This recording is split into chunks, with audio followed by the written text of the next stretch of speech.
you are looking at an ancient mystery. Several miles east of downtown St. Louis, Missouri, a giant grassy mound rises from the earth.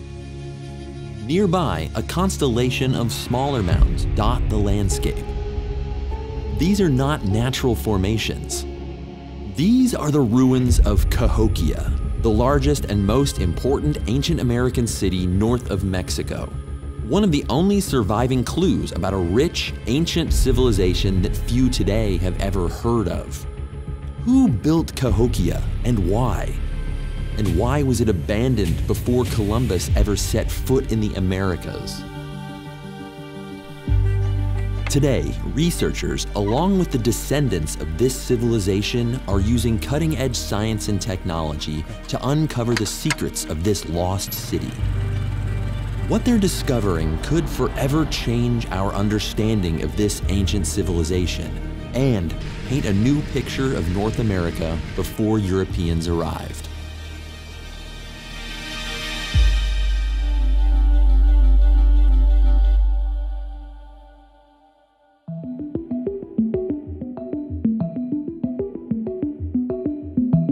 The people who built Cahokia were part of an ancient civilization that's known today as the Mississippian Cultures.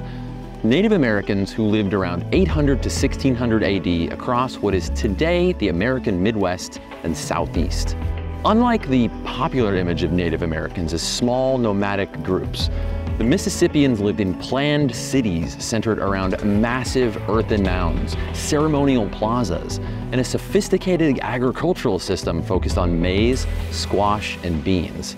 And no city in the Mississippian world was bigger than Cahokia. Cahokia was the largest indigenous Native American settlement north of the Valley of Mexico. We believe that Cahokia probably covered something like 5 or 6 square kilometers, which makes it orders of magnitude larger than any other place in North America prior to European contact. At its height, around the year 1100 AD, Cahokia was a bustling metropolis home to at least 15,000 people, rivaling London in size. Researchers have uncovered evidence of massive monument construction, complex social hierarchy, and advanced urban planning, demonstrating a level of complexity unrivaled in any North American city of its time. Right now, when you're here, it's a nice green field. This is what Cahokia looks like for us today. When we were here 1,000 years ago, it would have been teeming with crowds of people, and there may have been places where people were exchanging goods. Different religious ceremonies would have been going on. The most striking feature of this ancient city was the more than 100 large earthen structures that towered over the Mississippi River floodplains. At the center of it all stood Monk's Mound, the largest earthen monument in North America, perhaps even in all of the Americas. It's estimated that Cahokian builders carried nearly 15 million loads of dirt to build Monk's Mound. The labor that goes into constructing the monuments at and around Cahokia is really something that's hard to wrap your head around.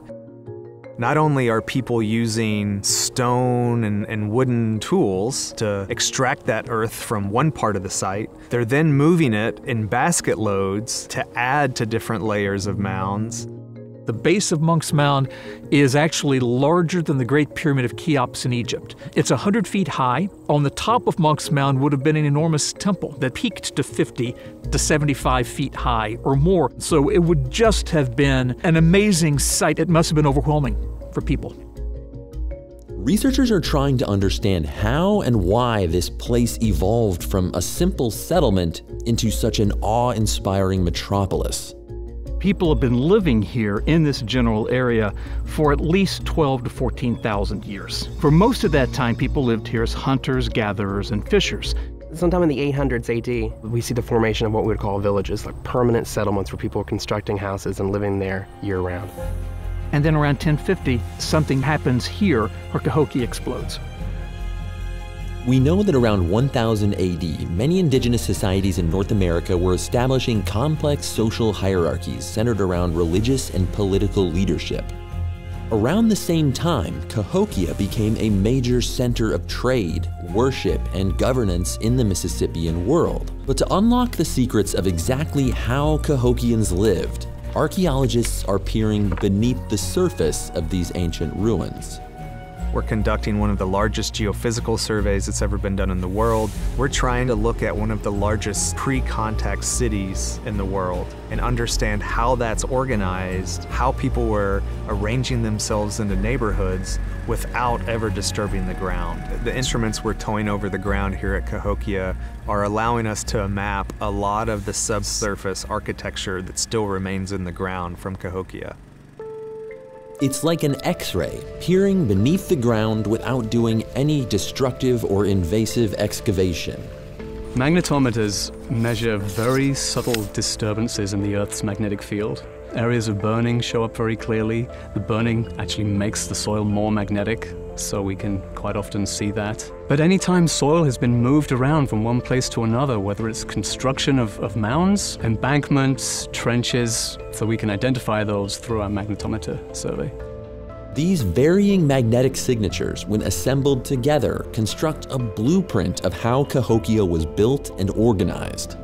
So at a site like Cahokia, house basins are probably the most useful archaeological feature that we can detect using magnetometry. We see those very clearly in magnetometer results.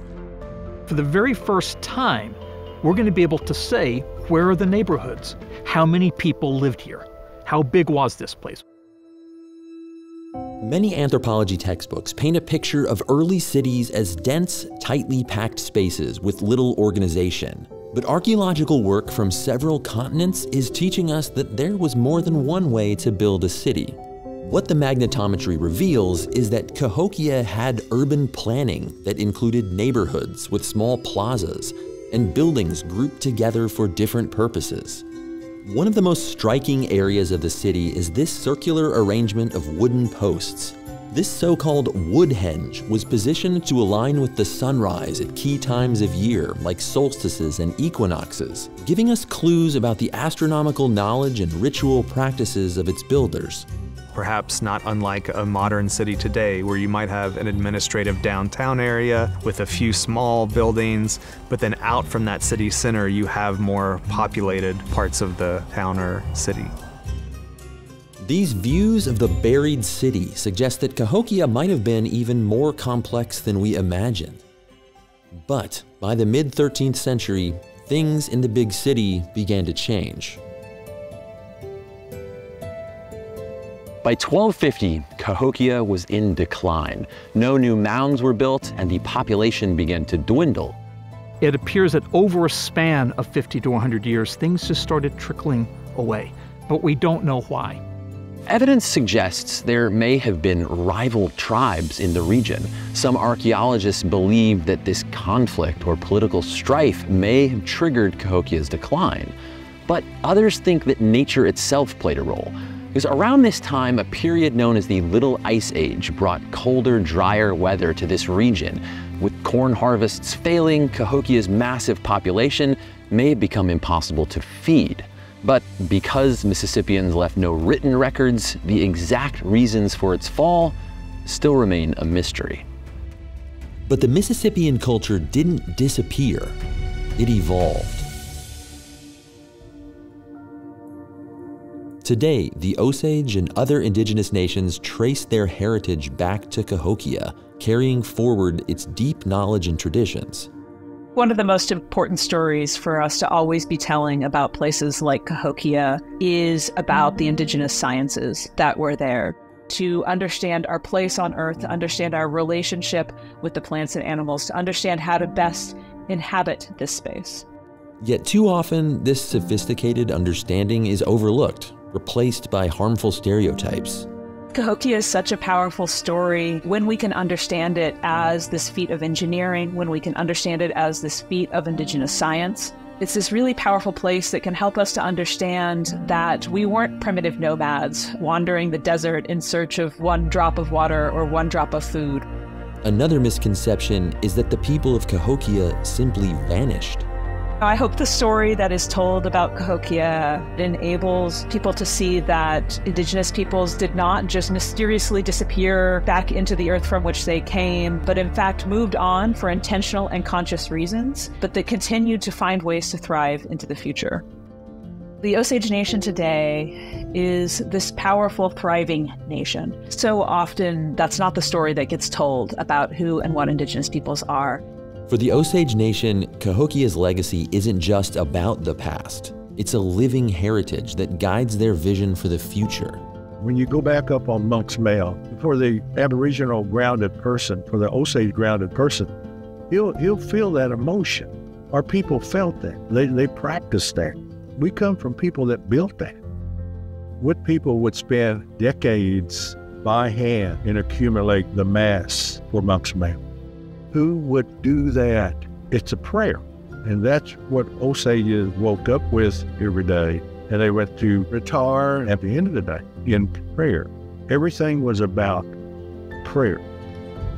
The spaces that we inhabit, the words that we speak, all of these things have lessons for us, and they have important lessons for us, not just about who we were as a people, but who we should be into the future, that there's values there, and that a huge part of the work that we're doing as an Osage Nation is rebuilding those relationships about who we are, not so that we can go back in time and not so that we can inhabit and bring those exact practices forward, so that we can take the values and the many, many lessons that our communities learned through time with place to help us build the strongest future possible for ourselves. For many, when they think of advanced civilizations in the Americas, their minds turn to the Inca, Maya, or Aztec. But Cahokia stands as a reminder that sophisticated societies existed across the continent before European contact. As oversimplified ideas about indigenous societies continue to be proven wrong, we are learning more about the complexity and resilience of a civilization that shaped the American landscape in profound ways. Hey everybody, thank you so much for watching this episode. We want to hear your feedback. Every year, PBS Digital Studios sends out an audience survey, which we use to help understand what you enjoy on YouTube, what you would want to see us make more of. You also get to vote on new show ideas. So it would be awesome if Overview fans were well represented in that survey. There's a link down in the description. Thanks in advance.